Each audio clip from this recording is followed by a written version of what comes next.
All right, I'd like to welcome everybody to the regular meeting of the Parks and Rec Commission. Today's date is June 28th, and we are, I believe, ready to start. Do I have a motion for Yeah, I'll make a motion to bring the, call meeting to order? call the meeting to order. And if you don't mind, Chairman, I'm going to call a roll call just because so Yvonne can take your all's names down. Okay, all right. Sonny Hirschfield, Present. Trevor Rayburn, Present. Everett Brophy, Here. Corey Johnston, Here.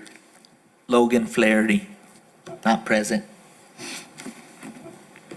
Thanks, Jim. Thank you, Rodney. So I guess we will start off with a moment of silence and the Pledge of Allegiance.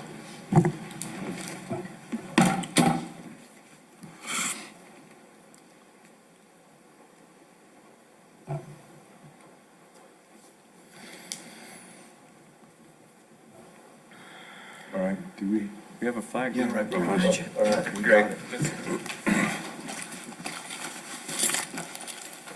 Pledge allegiance To the flag of the United States of America and to the republic for which it stands, one nation, under God, indivisible, liberty and justice for all.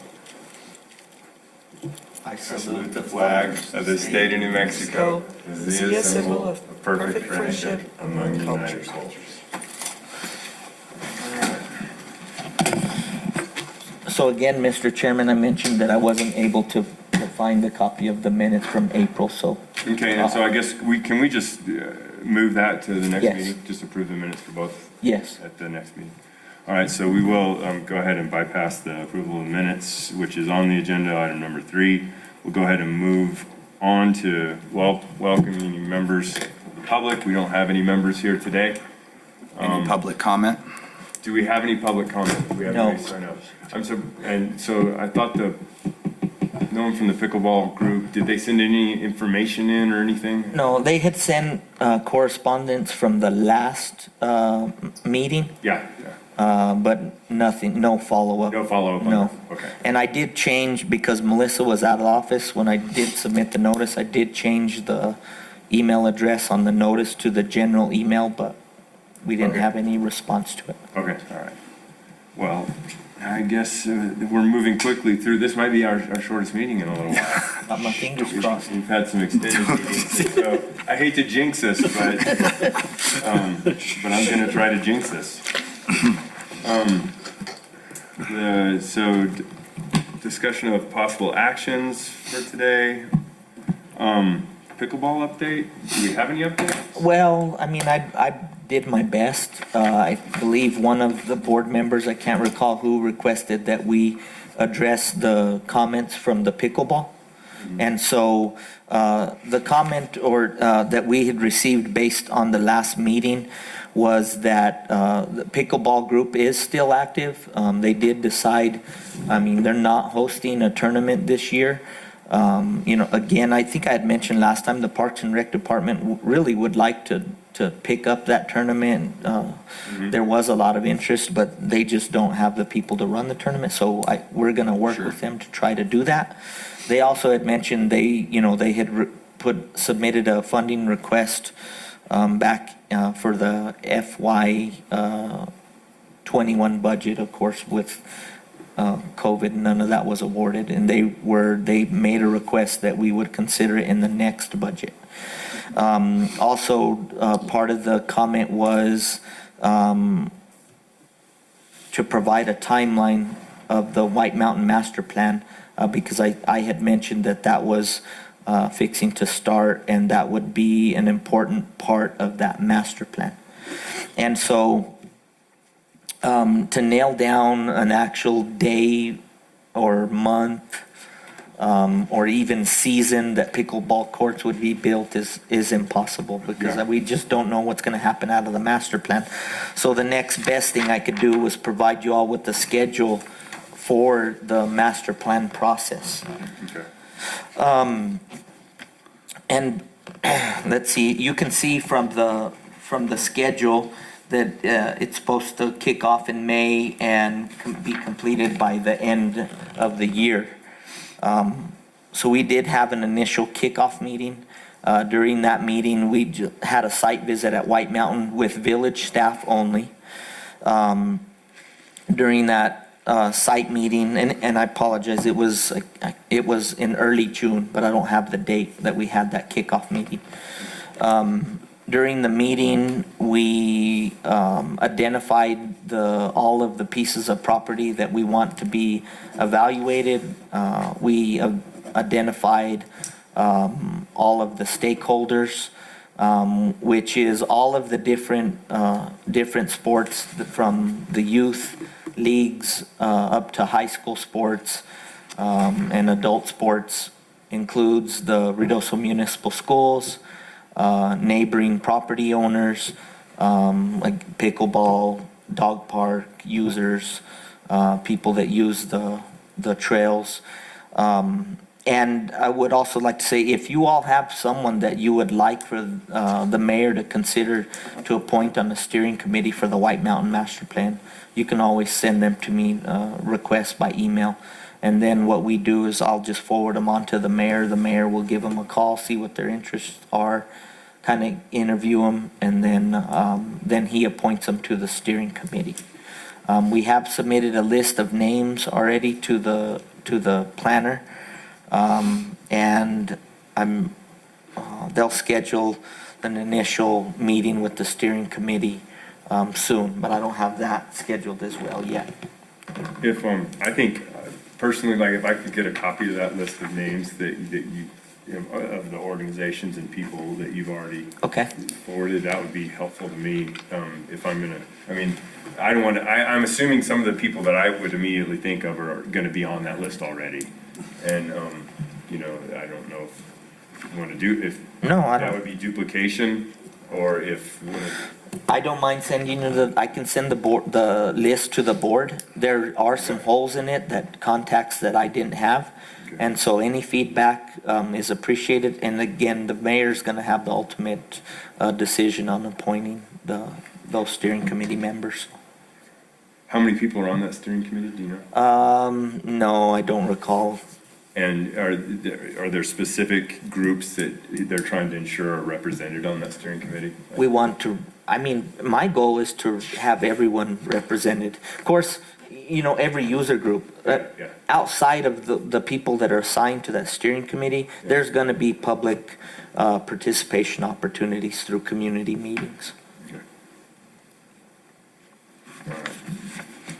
Well, thanks for providing us. Now, I noticed if we have a January 22nd date of completion of that master plan, does that mean this coming year's fiscal budget will include projects that are going to be potentially started between January and July of next year? No, so our budget will start in July. Right.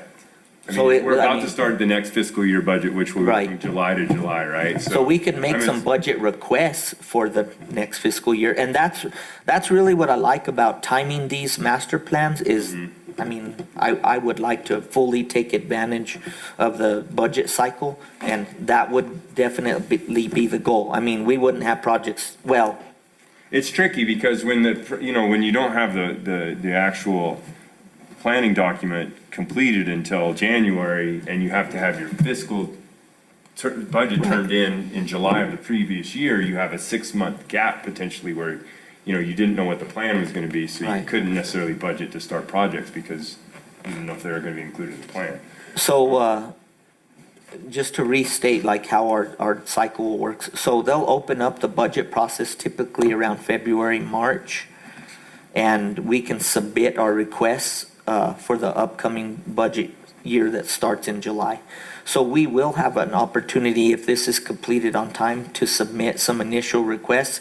Typically out of the master plan process, they're gonna identify a lot of potential projects. They won't be designed. They'll just be in concept only, but it will include some cost estimates. And so, for example, if pickleball court was a desired amenity, it should have a cost estimate in there. And so we could very well, again, we'll have opportunities to request funding for that. My my thoughts are though that it's gonna be a significant investment that's gonna possibly need more than our local budget dollars, our general fund or lodger's tax. I mean, there's one of the user groups or needs is a community center. Mhm. And if that gets, a lot of public support, I mean, you're talking $3 to $10 million, depending on the type of, facility you're gonna build, so it may take a larger effort than just a budget request. We need one, though.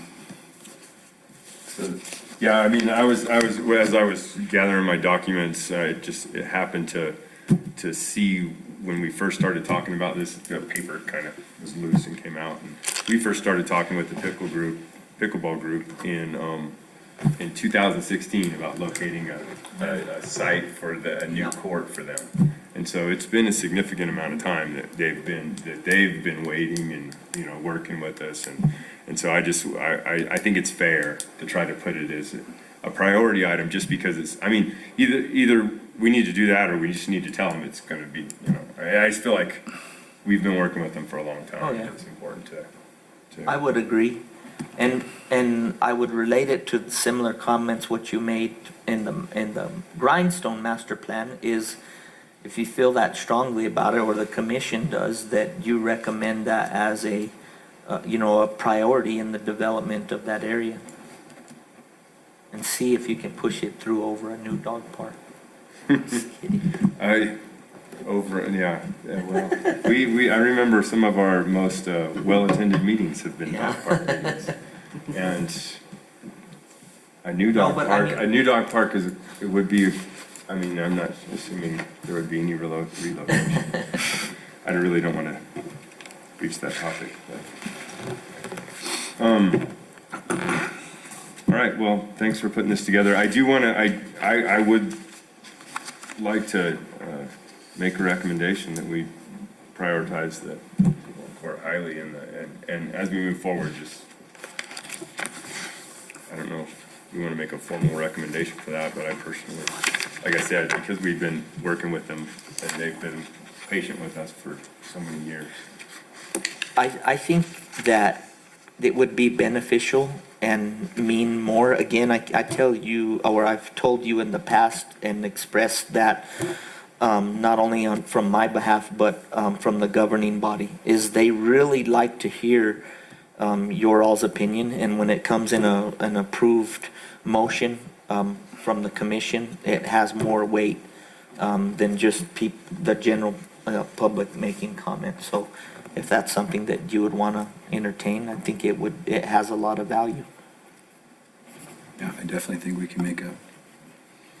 You want to make a motion for that? Yeah, that's what I was thinking. So you're just saying you want to make a motion to prioritize the completion or consideration of a pickleball facility in as timely a manner as possible? Yeah, that's what I would like to say. I don't know that I want to make the motion. Does that sound close enough to a motion? So can we make that a motion that the board would like to prioritize the consideration or completion of a pickleball facility in as timely a manner as possible? Yeah, maybe and completion. Yeah, consideration. Consideration and completion? Okay.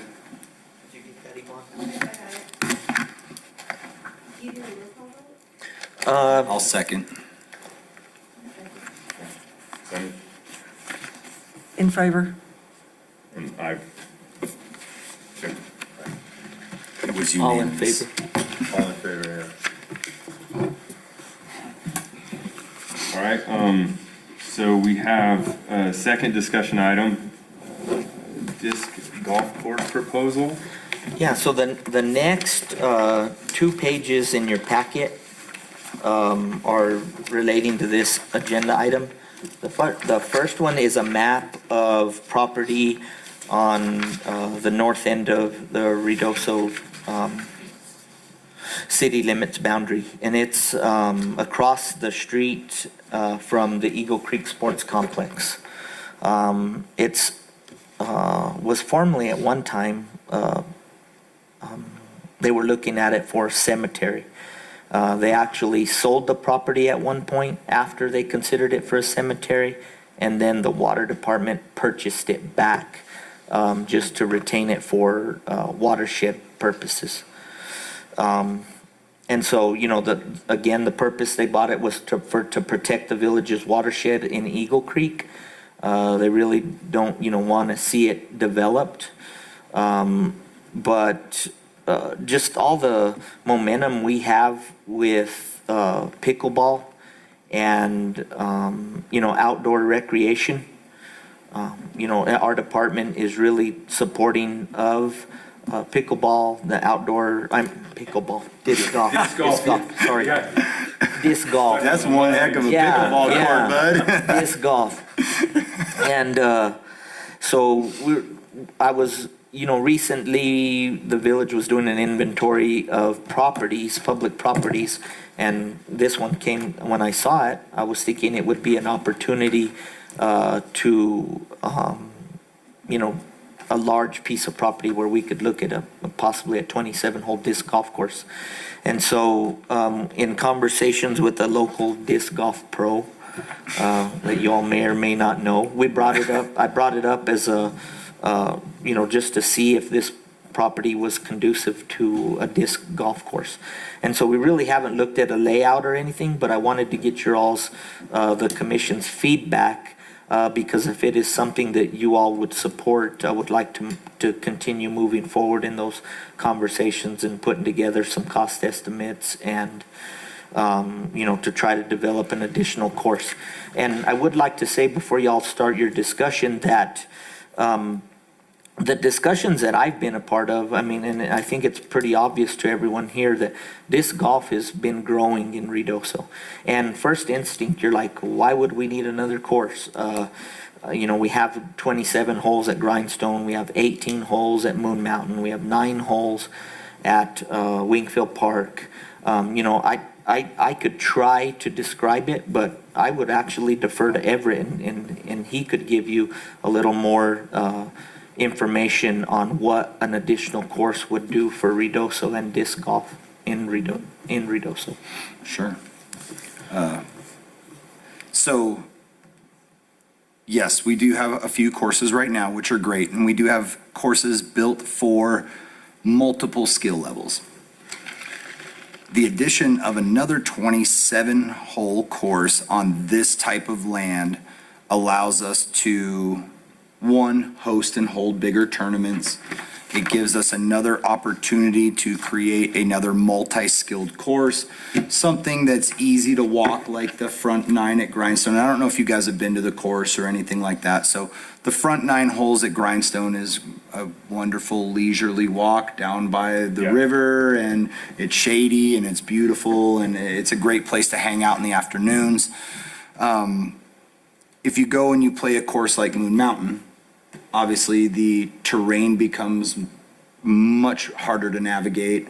It is not for an entry level or beginner skill level type player, although it does attract a large amount of disc golfers to come here for that, because it is designed by a world champion disc golfer, and it is by all means a championship level course. This addition would allow me the opportunity to host larger, and bigger's not the correct word. It would allow me the opportunity to host multi-day tournaments with a significant larger amount of players participating for numerous days. So Because of the, why? would that be? okay, so not everyone's been to those courses, but I've been to Grindstone. Okay, I've been cool. to Moon Mountain. I've played both those courses. so Grindstone is a great course, don't get me wrong, but there's only par 3s there. If you go to Moon Mountain, we have par 4s, we have par 5s, we have a very diverse course there.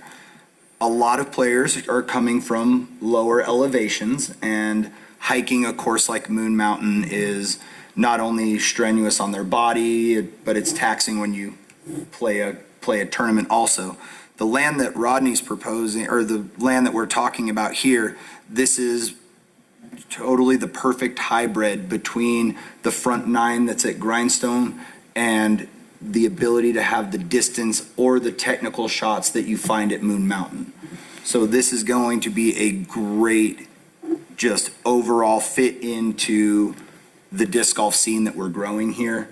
And like I said, the fact that we have 27 holes here, 27 holes there, we can have, I don't know, let's see, Grindstone can typically handle 200 players a day with a flex start tournament.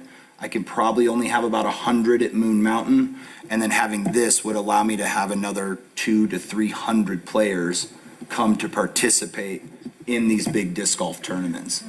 How many players participated in the Memorial Day, the full moon tournament that we had? Oh, the glow round? Yeah. We had 57 participants. And are they primarily locals, or how many? So What percentage? Ruidoso has most definitely become a disc golf attraction. So we have players, Texas, Arizona, Colorado, all over New Mexico are flocking to Ruidoso to, one, enjoy the mountain, obviously, like we all do, but two, to be able to play these diverse courses that we have all over town. So when we host or post that we're having tournaments, I'll use Lincoln County VOR disc golf tournament that we had earlier in the year as the reference. We had players from Alaska, we had players from Michigan, we had players from Florida, we had players from Kansas, we had players from California, we had players from Arizona, Colorado, and they filled the tournament up in 7 minutes during the registration. Wow.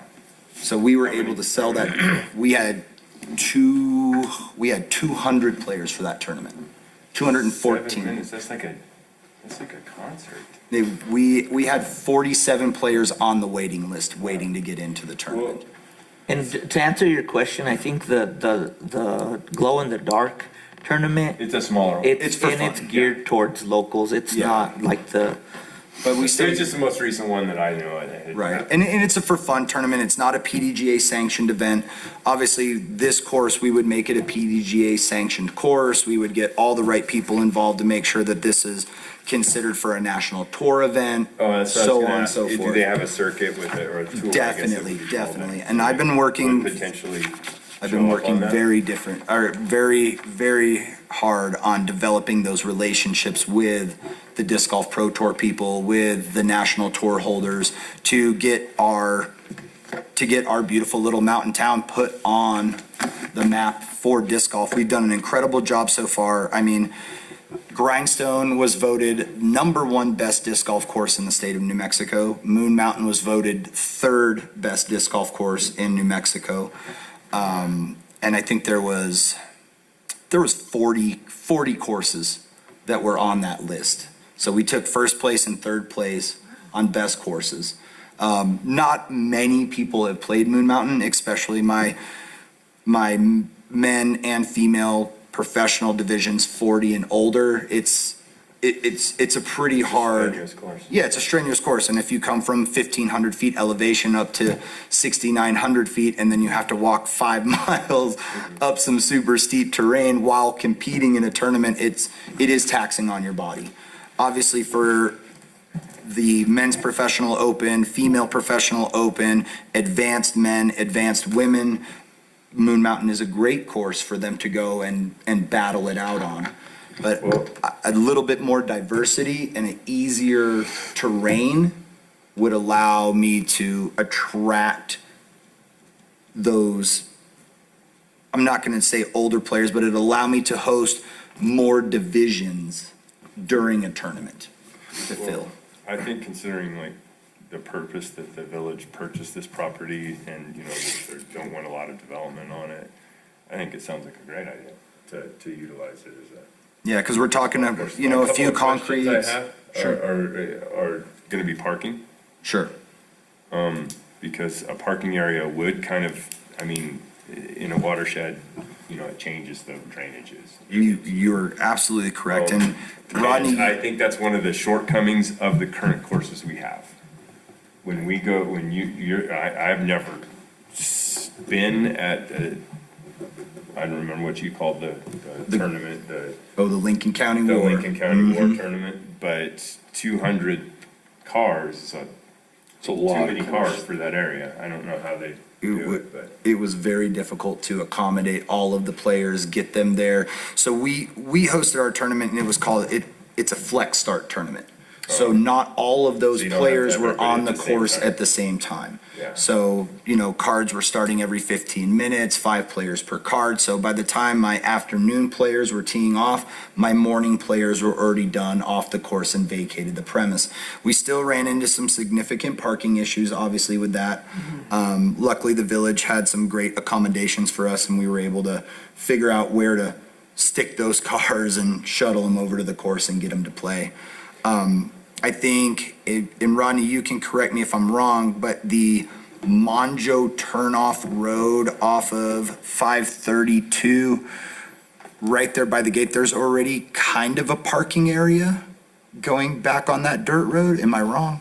Yeah, I'm not sure that there is a parking area, but this is a very first conversation, second conversation. I had one with Everett. But, so what, it's on my list again, if, depending on the feedback from the commission, I would like to approach our watershed committee, the department, the director, and then the committee that they set up to evaluate projects.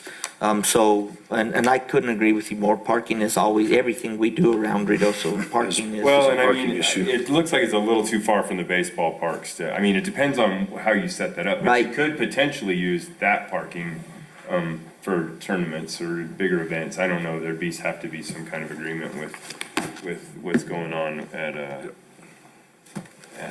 I only have, I have a couple of relatively, probably minuscule questions.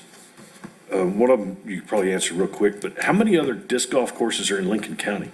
Not just Ruidoso, but outside Ruidoso, at the inn, how many other courses are available? Sure. So the Inn of the Mountain Gods has an 18-hole course. It is primitive in its development. So dirt tee pads, uncleared fairways, and unfortunately, we've been trying to work with the Inn of the Mountain Gods for, I think, 3.5 or 4 years now to convince them that we need tee pads.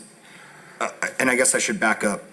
For a Pro Disc Golf Association sanctioned event, there has to be a designated tee pad area. I So- can't have players teeing off from the dirt. So what I'm trying to get at is, when you bring these events to town, is there an opportunity for those that don't participate in that event to have someplace else to go? Most certainly. Because those are crowded. That's my concern, is Most as much certainly. the regular folks that live here an opportunity to play when their courses are being consumed. Correct. So yes, you can play the Inn of the Mountain Gods course in that case. The 9-hole beginner, kids-friendly course that's at Wingfield Park. And then there's a course at There's a course in Cloudcroft. That's what I was going to say. Is there a course in Cloudcroft? What about Weed. Rough. Lincoln? Yeah, the Capitan, they are there any cleaned out up there? quite a bit though. Yeah. Yeah, the one in Cloudcroft is really great. There is a disc golf course in Alamogordo. There is one at the Church of the Nazarene, but I don't know about public access to that course. Okay. I think you have to be a member of the church there to.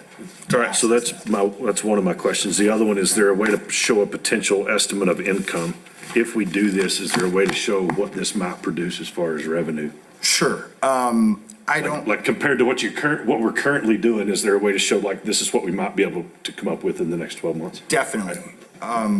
Is that? I would say that, as far as like cost estimation, so our courses are free to use as a parks and recreation resource. So you do not have to pay for a tee time. You don't have to go and do any of those things. You can just show up to And the that's for course and tournament play. use too, isn't it? That was my next question, is the So tournament for generate tournament revenue? use, typically what we do is we actually have a special events permit that is purchased through Parks and Recreation. We rent the course for the duration of the tournament to use for the tournament. So So that's my question on generation of revenue. If you're paying the village rent, Can we show how many times the village was paid rent in the previous 2 years, 3 years, whatever, and what you might be able to add to it? I think that there may be some kind of He document for probably that. can, but it's gonna be another one of those issues like with the baseball tournament. We don't really make a revenue on that. It's Yeah. through the lodger's tax. It's mainly through just the. Yeah, but It's- To answer his question, I think it would be beneficial, and I'm sure PDGA has a formula whenever they bring an event into To town. be able to calculate the impact it return has. on Yeah. investment. Definitely. Because I think somebody's gonna ask that at one point. We're gonna spend all this money on it. How do we get any money at all back? If it's free to the consumer to use and there's very little rent paid during a tournament, how does the village make anything? Right. And then how do we justify to the governing body that we're gonna ask for the amount of money we need in order to develop this without zero opportunity? So of I getting a understand return? I understand your question Understood. much better now. Okay, So that's obviously what this- I'm after. Yeah, this is what we can drop it back to heads and beds. Yeah. If I can host a tournament at our 3 courses, well, potentially 3 courses that are available here, we're talking between 250 and probably 600 players in town for 3 to 4 days. Is there a way to honestly put that down in a spreadsheet or a piece of Yeah, paper that I we can think that show? that's something that can be Like done, and I something think Rodney concrete. is correct. And it doesn't have to be exact concrete, Right. but something that just says, this is what we've done, this Mm-hmm. is what we expect we might do. I think when we go to ask for the money, I think we'll have a greater consideration if we can show a return on investment. Definitely. So I can tell you that there is only, and has been, prior to me taking over the Ruidoso Disc Golf Club, there is only one Pro Disc Golf Association sanctioned event held annually here in Ruidoso. It was a 2-day event, and there was only 144 players allowed to compete in the tournament. That's all right. I think we take those numbers, take the estimate of what they might spend in the 3-day weekend they're here, double that, turn that in. Yeah. And Just say, this is our potential.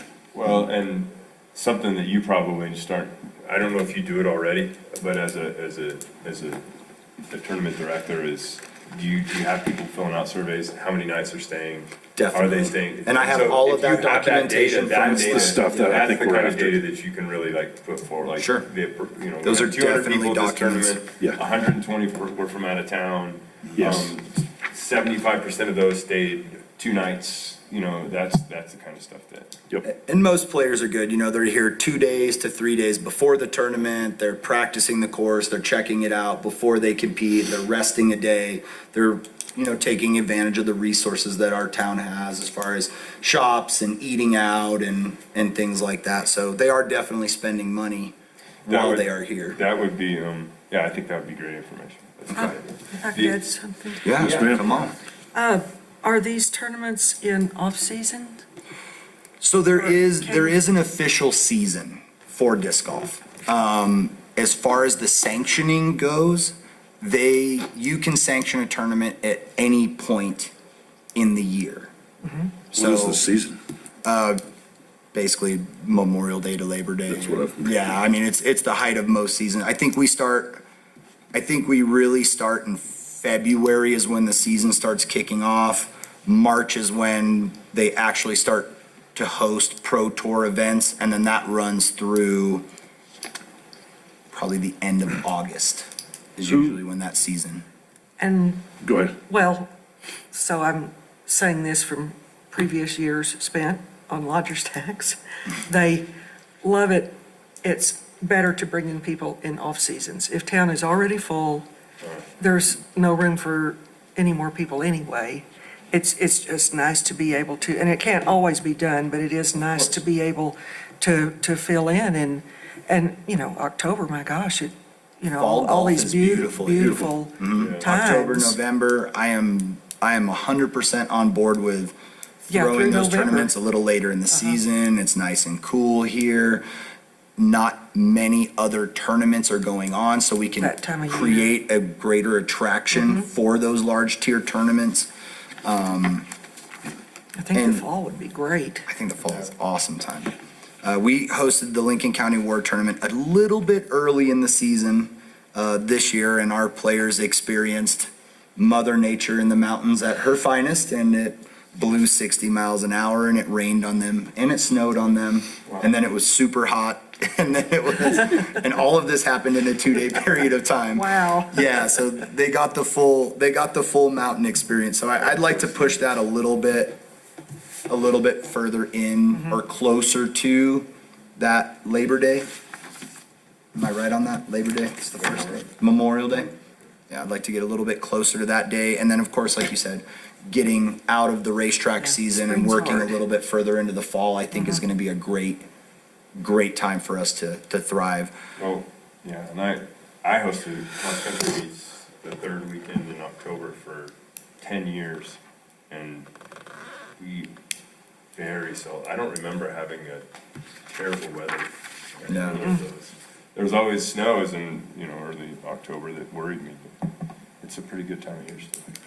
I agree. So, yeah, but I guess going back to the course, this will help me create a larger diversity in our courses here. It will allow me the opportunity to attract a larger group of players of all ages, all divisions.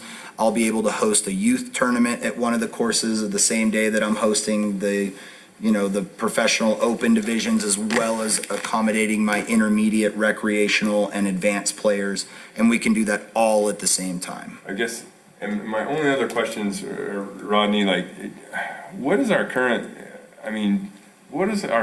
obligation for maintenance at these courses? Is it pretty, I'm assuming it's pretty low. It is really low. The biggest, The bathrooms seem like that's gonna be. Yeah, That was on my list of Gonna ask questions, but about I me think we're too. way premature in asking Yeah. about bathroom facilities. but it's, I'm just- But it's on my list of things to ask. it's restrooms and emptying cans. trash barrels is your biggest.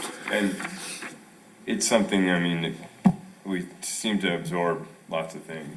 We do, and we've already started conversations on how we are maintaining our parks on weekends.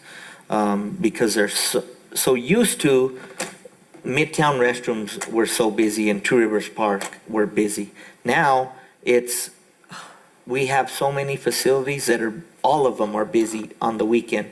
We used to have one staff start in the morning, he would be done about noon. We're contemplating starting two staff working separately, maintaining all the parks, because our lakes are busy, Two Rivers Park is busy, the disc golf courses are busy, we have tournaments, events, and so we're actually looking at ways that we can change up the way we're handling our daily, that restrooms and litter and trash cans, because we've gotten so busy. Well, and it seems like, with the discussion about the continued development of Alto Lake and the plans for what's gonna happen there, that's gonna be more facilities to manage or to maintain, and then, but this is close. I like the idea of this being kind of centralized, this being another thing that's gonna be pulling people into that area, and probably you're gonna get some overlap. People are gonna wanna, go do something because they see people doing it over there. And if there's snacks and concessions over there at Yeah. Alto, and then there's something to do after you go play, go float in the lake, go paddleboard, kayak, it's definitely going to create that attraction out there. And what I would also like to add is, Everett said to me a lot about how it would help him, throw tournaments. We've worked, but prior to Everett being in disc golf, locally, a lot of people played, but since he's come on the scene and been playing, he's promoted leagues. We've had a lot more play, and the Parks Department and the village would like to expand the village and kind of spread our wings in the disc golf world to bring in what he's talking about, tiered tournaments. I'm not sure if y'all are aware, how long have we hosted the state tournament, the New Mexico State Tournament? It's about 6 years or 7 years here now. At least, but that's one event that we've had all this time that we've had had COVID not happen, a lot of things would be different, but in the disc golf world, we were planning on partnering with Everett to bring in multiple tournaments. We're talking about bringing in the different type of tier tournaments that are, again, they're not really geared as much towards the novice player as they are towards the intermediate and the professional level. And I don't know that much about disc golf. It's really, is it bigger out east than it is here in the west? But We're definitely finally starting to get recognized as a disc golf destination. California, obviously, that's where disc golf kind of originated. It's huge there. It fades out about halfway through Arizona, kind of skips over us, and then once you start getting into central part of Texas, then it really is, is thriving. Colorado's doing incredible things with disc golf. And they're of course getting towards now that northern border of New Mexico there, and they have a lot of tournaments happening in conjunction. New Mexico, Colorado, they're working a lot together. I've done a wonderful job as far as developing relationships with our West Texas golf scene, and we have a lot of reciprocation now between the West Texas disc golf scene here in New Mexico. And Albuquerque's a weird one. They're kind of their own disc golf entity, so to speak, but they definitely do a lot more tournament stuff with Colorado and everything like that. And we're kind of we have in years past been skipped over, but since we've had the addition of Moon Mountain, we've started doing the sanctioned leagues where, we are throwing more sanctioned tournaments. Now there is definitely more of an attraction to come here. One, the weather's beautiful just about year round. Two, you can play golf clear through December. Sure. You have a couple of snowy days, so that makes it desirable for people to come this direction also. I thought, does that answer where you were going with that? yeah, but I mean, we're trying to continue to grow the sport, not only locally, and to have more events that bring in people. Do people win money or prizes or just Only do it in for the fun? or- professional divisions. Oh, okay. So if you play in advanced, intermediate, recreational, of course, that goes for male, female, and youth divisions, you are typically paid out in prizes, which is discs, disc golf equipment. I think last year we gave away some carved bears that one of our local guys did. One of our local artists donated some paintings and some pottery, and we used those as kind of like trophies and payout and fun things like that. Yes, you can win money, but if you enter the money division and you do not place, guess what you go home with? A whole lot of nada. So, Sounds like my regular golf. What is another destination in Mexico? Where would you go if you couldn't come here? What's the other? maybe like Sipapu or Red River. Okay. Only because they have a cool disc golf course, and they only have one, but it's on their ski area. So it's fun. It's quite the hike. It would be like hiking up the lower part of Ski Just trying Apache to to get an play idea about around. what the market is, so to speak. Not much market. I think the only other town in New Mexico that has even, they might actually have one more course than we do now, or yes, because their college just put one in, is Farmington. But it's super hot. I recently competed in the Aztec tournament that was up there, and man, I'm not going back till the fall. Let's put it that way. Yeah, that's where I'm from. So Oh. I spent many summers in Aztec. Okay, so Sweltering. is it the Farmington Community College then? I think that they just San put. Juan. San Juan. So the San Juan College just put a 18-hole course on their property. They have another one at Lions Park, and then they have another one that's in Aztec. So, do you ever, do we need any more discussion of this? I think the objective of that discussion is that Rodney continues to have discussion more. Yeah. Yeah, I so, see no problem with it. As far as the discussion continued, I'm 100% behind that. well then, I'd make a motion to pursue development of this golf course at village property on Highway 532. At least, I don't know if we need a formal motion, but I would.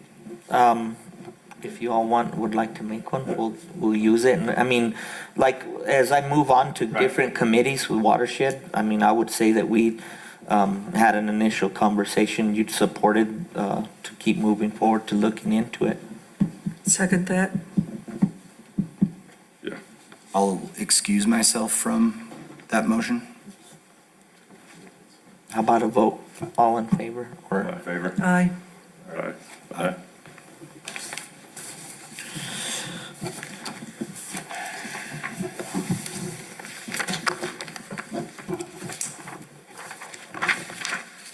All right. You good? All right, we have some master plan updates. so on Wingfield Park, we have had a couple of opportunities already and discussions about the development of Wingfield Park. In early June, on June 5th, the planner was at the farmer's market in Wingfield Park. He took comments from people who visited the market that day. They had the plan up. And Yes. That's nice, I like that. And so they took notes, and I think the notes that they gathered are on the backside of that, the steering committee agenda. So some notes were taken from that farmer's market. The first map in your packet that I attached is the map that came out of the 2019 comprehensive plan. They utilized some of the notes and some initial feedback from the village to a little or to refine the second map that I've included in your packet. Again, there's a list of steering committee members that was included or recommended by the mayor. There's some business owners, neighboring or neighbors, and then just interested parties. A lot of them are homeowners from the surrounding neighborhoods. They followed up with a second steering committee meeting on June 15th, took more comments regarding the conceptual plan and reviewing of some of the notes from that initial meeting from the farmer's market. And there wasn't really much additional or any changes from that, the farmer's market comments and from the conceptual plan. And so the next step is is to incorporate the notes from the June 15th steering committee, submit the next version of the conceptual plan to the Village of Ruidoso for our review, and then they'll schedule a follow-up steering committee meeting that incorporates also the village notes. And so we're looking to have the next meeting, a site visit before mid-July.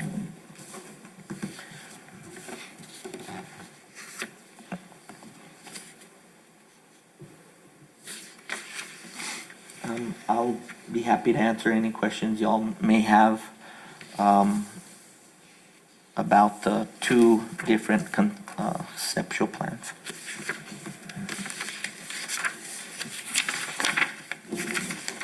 Also, a recent update, again, I don't know if y'all have been in that area, but 2 weeks ago, we worked with the Department of Transportation to put up counters on Grindstone and Spring Street. So we counted the traffic on a normal weekday and weekend. We went from Tuesday to Tuesday. The second week, we put up barriers on Center Street to block the traffic again from Tuesday to Tuesday, so we could get weekday traffic, weekend traffic counts on how the closing of that street will affect the neighborhoods. And so that concludes that study. We'll finish tomorrow. We'll remove the barricades and reopen the street and pull the counters. And then that additional information or data collected from those counters will be incorporated into on development and, as for feedback, as well as to be utilized during the plan. That's great. I Yeah. was talking with a resident in that area at a farmer's market where these were actually up, and we hadn't looked at the maps yet, but I mentioned that there was a plan for closing Center Street at some point, and the resident was kind of surprised, and we just discussed, the potential impacts, but it's good to have an actual study of the impacts, and I think that's smart. Or, I mean, well, necessary. Yeah, I agree. And- So, has there been any feedback on the closing? I mean, were there any calls or comments to the village concerning that? There hasn't, Was there a posted reason for the closing of the street? I didn't see anything on it No. the other day. It was just Well- barricades. You couldn't drive down it. it wasn't posted on the street, but it was, a PSA was submitted Okay. by our public information officer. So it was on Facebook, and I'm not sure where else they share that. But it was posted, It's not the first time. I beforehand. mean, when you've had events there, Right. we've had events there. We've closed Center Street before, so it's. And as far as like, that historical information on events, we really, when we have the events, we haven't had any Complaints. no complaints. Amazingly enough, we haven't. Even posting, you would think posting the closure for a week and not people being aware. We haven't had any comments about why it was closed or what's going on. Now, before the Parks Department requested funding for this plan, we went door to door. We put up door hangers on every door in the immediate vicinity of the park, and we spoke to the people that were home. And people did express concern about how it would impact the traffic in their neighborhood. And so, I mean, again, it's Well, vital information. And I guess so we took a traffic count, and this is not, I mean, we're starting to move out of our area, but I mean, it is potentially gonna impact us because people might ask us questions. Where were the traffic counters? You said, one was on Spring Road? One was on Spring and one was on Grindstone. Okay. Wingfield and I Grindstone. guess my question, I don't know if it's Arapahoe. No, I'm sorry. Arapahoe that's right there. Wingfield. Because to enter those neighborhoods, you have to go around Wingfield, up Grindstone, which is gonna increase potentially the traffic on Grindstone. But one of my questions has been, how much is it gonna increase the one entry point that, I mean, I know there's a few entry points, but one of the major entry points is right there. I think it's Arapahoe. It might be Reservoir. It's like but currently, I think you're right.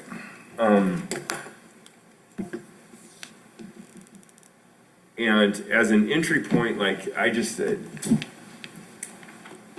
depending on how much additional traffic flow goes there, I think there might be, that's a kind of a major thoroughfare there. I would think that we might need a stop sign somewhere on Grindstone. Well, and the village has a traffic guide Yeah, on that's- how they're gonna develop roads, and so, if that's something that, that you think should be considered, we can always refer to that guide. They paid an engineer to develop this because what was happening, and y'all might remember, people started requesting Speed bumps. speed bumps and speed humps. And so instead of it being just kind of based on nothing other than comments or negative feedback, they wanted to base it off of data. Actual And data. so they put together with an engineer a guide that gives stipulations on when certain things should be applied on, whether it's stop signs or speed humps or But those type if of they things. close that street down, you'll figure that out in a week or two when that study comes out. You'll know exactly how many cars are Well, going but if down. you're not those roads. counting them there, I mean, the thing is, you have to count Right. on the entry point I'm not sure what road you're talking about. It's Spring, I think, is the one that you're talking about. That's the one that rolls the backside of Wingfield. Is it on the there, backside so of, yeah, it's on the backside of there's Wingfield? And then there's Grindstone. No, it's Spring- actually, So it would be the because to second get one up. all up into this section, because to get right around Wingfield Park, you go on Spring Road, but really on Spring Road, there's only, there's not really much of Yeah, it's a just the neighborhood there. continuance, yeah. But if you come across Arapahoe, you can actually go up Center Street and you access the whole back side of that section up there on the, in fact, I was looking for a lost dog the other day. I couldn't believe how many roads are up there. I was like, I had no idea. So I had talked with the person about it prior to going and kind of exploring up there, but once I explored, I was like, there's kind of a lot of, and see, even if you take like Signal, I guess you could take Signal and then you end up on Arapahoe, but that's kind of a roundabout way. Arapahoe ends up, I think, being one of the main entry points. I just think that should be potentially looked at. I don't know.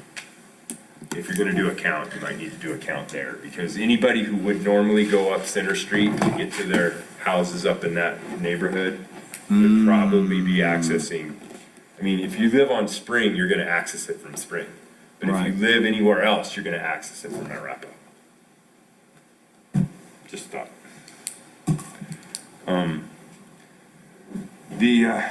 I have seen this plan for years. I really think it's a great plan. I'm glad that it's moving forward on. I don't know which one I like better, honestly.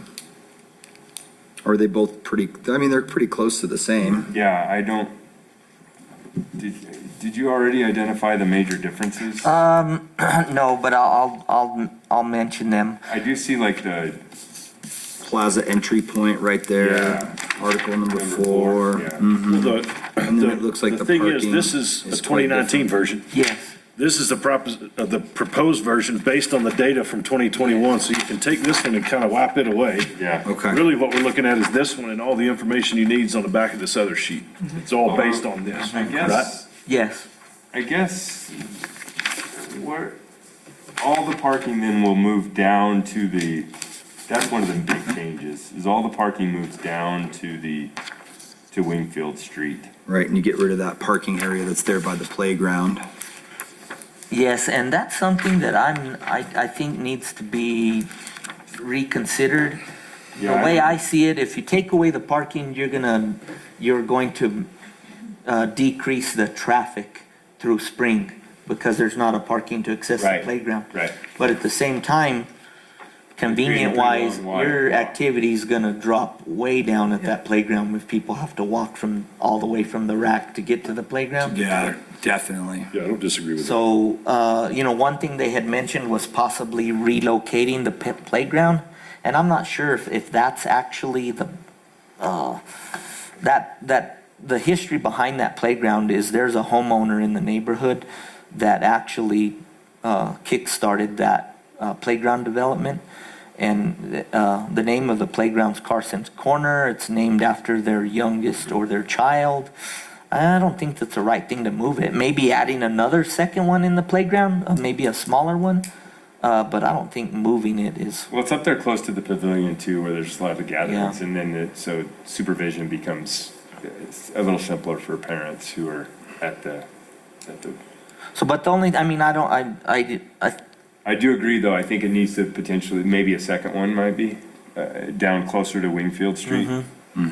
Somewhere between 1 and 2, 1, 2 Yeah, and that's 11, exactly- somewhere I in think that that's a really area. nice spot. well, and another thing that was brought up in the past, but isn't reflected on either of these plans, is like a splash pad. Yeah, I had looked into, a couple years ago, I'd looked into a version of a splash pad that could be utilized as an ice rink as well. And so, that's a possibility. But from the steering committee meetings that I sat in, most people had comments about more trash cans, and yeah, it was really no comments they were no brainers, signage, more trash cans. But overall, the feedback was overwhelmingly positive about reshaping the park. Again, several of these people on the list are homeowners in the area, and no one mentioned anything about not closing that road and expanding the park. I think having that amount of green space right in the center of town is really just kind of going to be a pinnacle point for all of our visitors that come up here. It's a beautiful place to picnic, Well, hang out. and events, Event. tying events in with downtown, I think is gonna be Well, and- beneficial for the merchants downtown too. Another thing that I want to mention, and it's actually timely, is during the monsoon season, if you, Midtown is like, the water level, the runoff is right at the curb level. And again, I mentioned we have a watershed director, we have a department, an internal meeting review for projects. Part of the development is to capture some of that runoff from that neighborhood and the roads. Because what's happening is a lot of this runoff is just dumping right down into Midtown, and it's getting close to where it's gonna flood businesses. And so all of the runoff that would normally run down Spring Road, we're looking and diverting that and kind of spreading it out into the park instead of concentrating that runoff in the ditch like it's happening now. Is that, yeah, Yeah, because that ditch right off. And you can see, yeah. it's represented in the map, Yes. what you're talking about. Yep. Yeah. But that's an important aspect that we really haven't spoken about in these steering committee meetings, but will have a really big impact, and it'll minimize that runoff going into the Midtown area. I agree. Yeah, I like that. Dual purpose. Will you keep the landscaping, like the natural grass, that's kind of already there at the park right now? Yeah, we really haven't gotten into like that level of detail. Sure. But the more activity that I'm seeing in the meadow, that I think we ought to put some supplemental irrigation. A lot of it should be natural, is what I would like to see. But areas that are gonna be utilized with meadow where we wanna try to maintain a turf, that we ought to put supplemental irrigation. Yeah.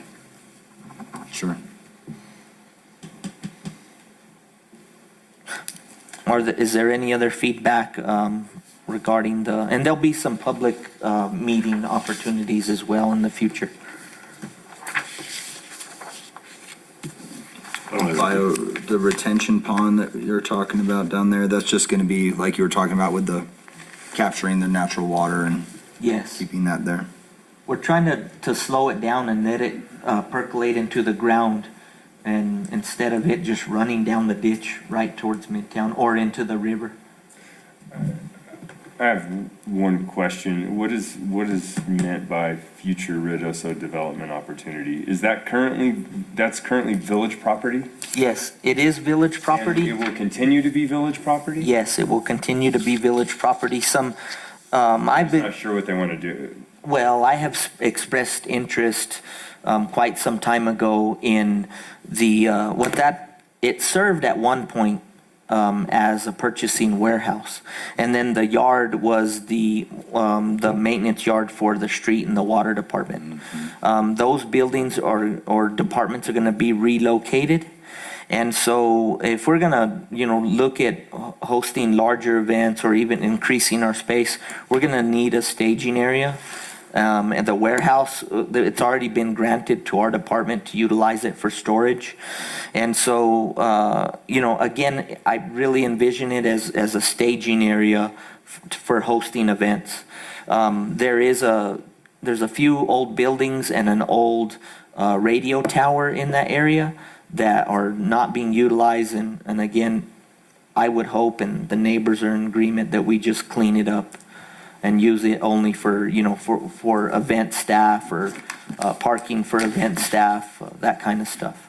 But the goal is to clean it up. One of the comments from the neighbors is that warehouse to dress it up a little bit during the development as well, at least dress it up. Yeah.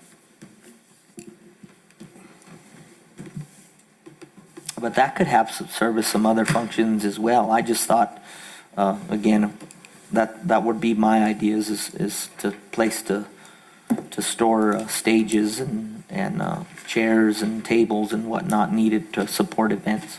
Sure. Park the tour buses of whoever's participating in those events or. I mean, we've already we've already shown our support for this project. We don't really. No, it was just more of an update.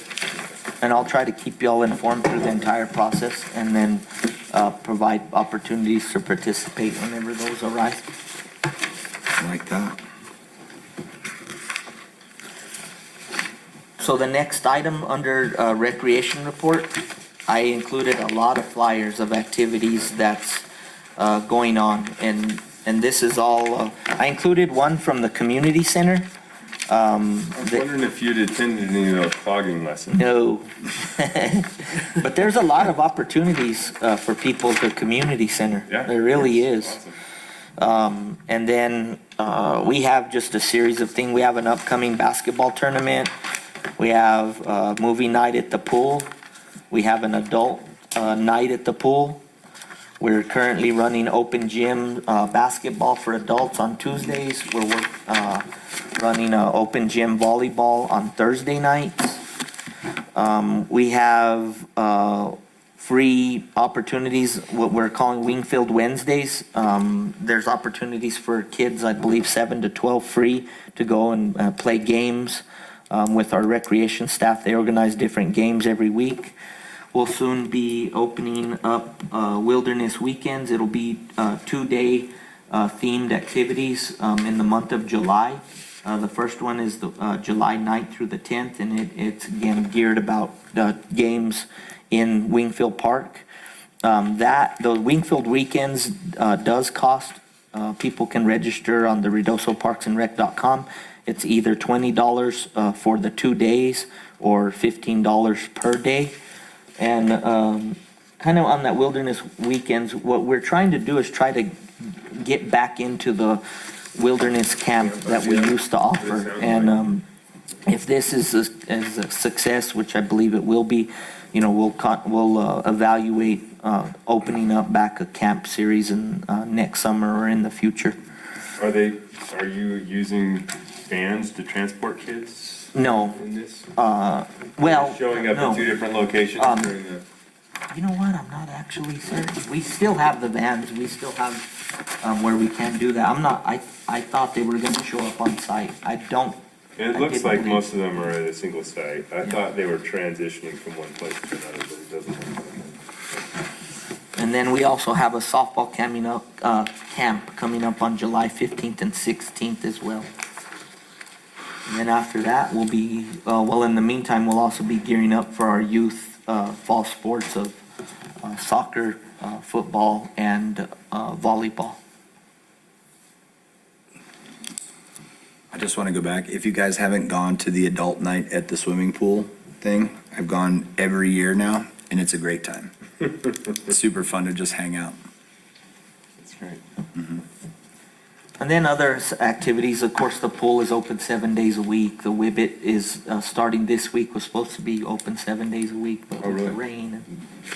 But We'll take it. if y'all have any other questions regarding recreation, I'd be happy to answer them. If not, I'll move on to project updates. I had one question. Is there any point at which we have to start restricting access to Grindstone Lake due to lake level? It was brought up in the master plan that we should consider doing that very thing based upon the surface area. There's not any hard calculations or numbers for us to actually, figure out what that reduction in capacity would be. We are, we haven't had a day this summer yet that has been, where it's overwhelmed the lake. We did get full on parking on Saturday, but even then, we haven't had any negative feedback. It seems like our capacity has so far worked out really well. I was just wondering if Eric and if the village as a reservoir, if it becomes an issue with like turbidity and use of the water, No. The information that I've heard up to this point is I mean, when, they have mechanisms to battle turbidity. It's where the levels that they draw from the lake, because I guess that it's different at different levels, and so they make those adjustments.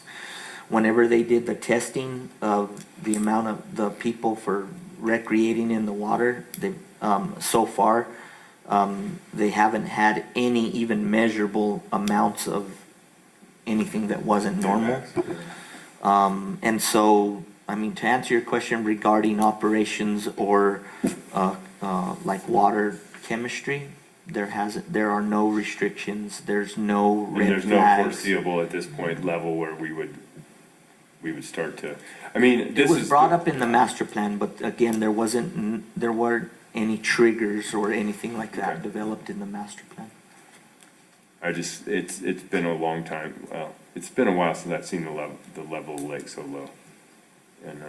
And I know this is helping, but ultimately for the last several weeks, we've been getting, I mean, there's a lot more water evaporating and being used by the community than being replaced and that we could possibly replace. And that's probably gonna hope that we have a great monsoon season. Yeah.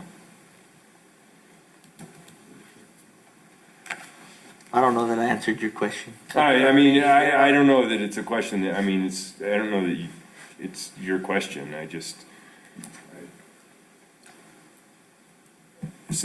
wonder if it's been Yeah. discussed, because it is something that ultimately kind of impacts your operations. It, I can, recall, wasn't that long ago that the water level was even lower than it was now. It wasn't too long before that They were we working put the dam, whippet it on the was pretty water. low. Yeah, And when we first started swimming, we had started allowing swimming, I think it was a few feet higher than it is now. I but think not it was much. lower than what it Really. was now, because in Like, that even by first the rocks cove, and where we went, the Right. rocks we jumped off of, and it's like, well, if you'll recall, in the first cove there, when you approach the lake on the right-hand side, that first cove, there's a test a pour. rain. Yeah, And that test pour was, the water Different was showing. well below that. Yeah, that's true. And that test pour is still underwater. And they were allowing swimming at that time, so. But there just hasn't been any, red flags from, okay. from whether it's whoever controls the water or internally from the village. It was a recommendation from the plan, but again, there were no trigger points or anything like that. Did the village pave the road up to Mud Canyon Trailhead? What happened there? There's paving on that road that didn't used to The be village there. did do that. Is it to the residents in that area, or just, I didn't travel all the way up it, but They didn't pave it for the trailhead, I'll tell you that, okay, but that's all I know. okay. But it wasn't for the trailhead.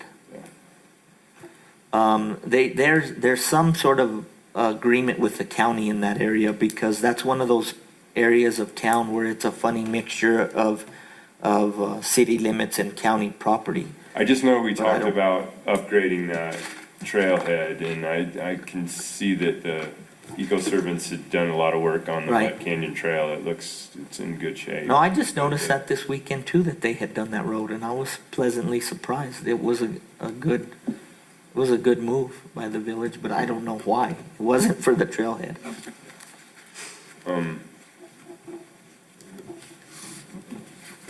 And then I guess we are having some rides from Jesse Townsend up to the lake. Is he No. providing that? No, He's not doing that? no, we haven't made any progress, and I'm not even sure how, I know he's His having his petting zoo and summer's stuff going. and things like that, but. I haven't had any feedback Okay. other than loose goats in the neighborhood.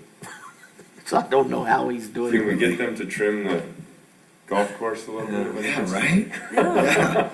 We don't mow, we don't mow the courses, so, they want to clean it up, that's all right. Yeah. Right, I guess that was, Twice a Or any week, other- just let them out. anybody else got any questions or? And that's it for project updates? on- Is the paving project started or being done or completed at the Eagle Creek? They actually, our purchasing department put a stop to it. They found an issue, right when we were about to start with the procurement, and so they put a hold on it. They're gonna have to re-look at that, and probably request new quotes. Okay. We know it's a timely issue. And just in relation to summer activity out there, we've already had really the largest events that we're going to see. We've had adult tournaments, we've had youth baseball, youth softball, and since Memorial Weekend, we've had that summer tubing in operation as well. And we made some small tweaks to the parking situation. We put up some no parking signs in some places where the traffic was getting, where people were parking where they shouldn't be. It was creating narrow access and only one lane. And so we put up no parking signs to minimize that. And since then, we haven't had any issues at all. It's been Great. really, really good. I'm Right. in a little bit surprised. Yeah, that's awesome. I figured we might see some growing pains from that, but I did have, one of the concerns on that parking lot was, that we discussed and that we've talked about several times, the development of that area is drainage. And now with the fire, is the fire changed I don't think that we have seen the full impacts of the runoff yet. So they had one rain event, gosh, I can't even recall when it was. I think it was a week and a half ago. It wasn't this weekend, it was the prior there's some weekend. rains that kind of put a halt to that fire in some way, it helped it. But there was a little bit of runoff from one of the rain events, and it didn't actually run in the fire, amazingly enough. It ran in the canyon where they had done a thinning project. But the village has done, we hired a dozer operator to put water bars in the fire line. The village has done some work on some of the maintenance roads that were up there to try to divert water away from the facility improvements. We'll be seeding later this week. The fire department will be dropping some of the dead trees to cross slope to help slope down the erosion. And the village has put together a plan. We're currently carrying out that plan. But really without any other resources, like there's no federal or I state didn't know level what would resources happen on the as a fire. result. And they will be, I'm pretty sure, making a claim against the insurance from the contractor who was thinning the property. Who will be making a claim? The village will. But anyways, but we have a plan that we've been working on since they put the fire out. And so far, it's been okay. I was thinking about, I don't know why that reminded me, the Forest Foundation or whatever it's called, have we gotten any, weren't we supposed to be getting, So they submitted a request for renewal, I believe, during the June council meeting. And the village agreed to renew for 3 Yeah. years. saw that? I have expressed a little frustration with them on that Mud Canyon trailhead, because we agreed to that last summer. And so they ran into a few issues with, they didn't want to be a bad neighbor to the RV park. And so I don't know how familiar you all are with that area, but there's a major drainage that comes Yeah. down. They were looking Yeah, at absolutely. developing the trailhead on the south side of the drainage, but because the neighbor, they changed ownership. Previously, they had spoken with the owners, they weren't against it, so they decided to design the parking area on that side. Well, they changed management, and the management wasn't very happy, and so they didn't wanna just go through arguments or or lawsuits or anything, they decided to move it to the north side of that drainage. And so, that's been one of the issues that's, held it up. But that's where the trailhead will be going in, is where that old gate was. Yeah, okay. Yeah, the trails that the Eco Servants just built in go to that south side, I think. Right, and they're gonna have to redo that. Well, you could still use it, it's Yeah, Forest you can Service still property. access it, but there seems like the amount of space you're gonna have for parking is gonna be considerably limited. Yes. It's a lot smaller than the other side, but there's a lot of dirt work that needs to be done. They'll expand that area and move the gate. But I'm not sure about a timeline. At one point, they wanted the village to use their dozer to do some of the excavating, but Okay. So the foundation is in charge of getting that work done? yeah, well, what they do is they really partner with the village to try to get additional partners to compound the money that we're getting from the parking to help implement additional projects in the future. So the more money and more partners they have, the more potential we have for future projects like restrooms at a disc golf course or developing parking lots or those Do we type know of if they're things. actively seeking partners? They are. We had a meeting last week to kind of regather our thoughts because through COVID, that was Yeah. another program that fell off. And we will be putting together a program, but again, I have strong feelings that if we're gonna go out and seek additional sponsors, that we ought to have a really nice project that we've completed, which Yeah. is the trailhead.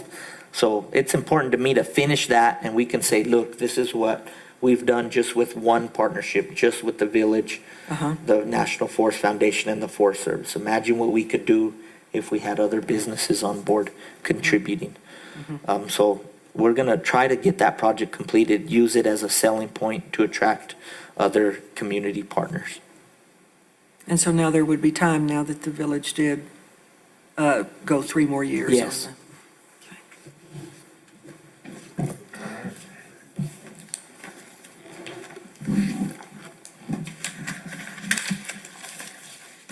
Nothing else to have a motion to adjourn the meeting? I'll make a motion to adjourn the meeting. I'll second it. the- I'm in Roll- favor. Yeah, I mean, I don't know if we need to do a roll call. Thank you. I do, I myself. Thank you, Rodney, as Thank always. you, Ronnie. Rodney. Can somebody push stop record Guess we can turn these before I off. say something stupid?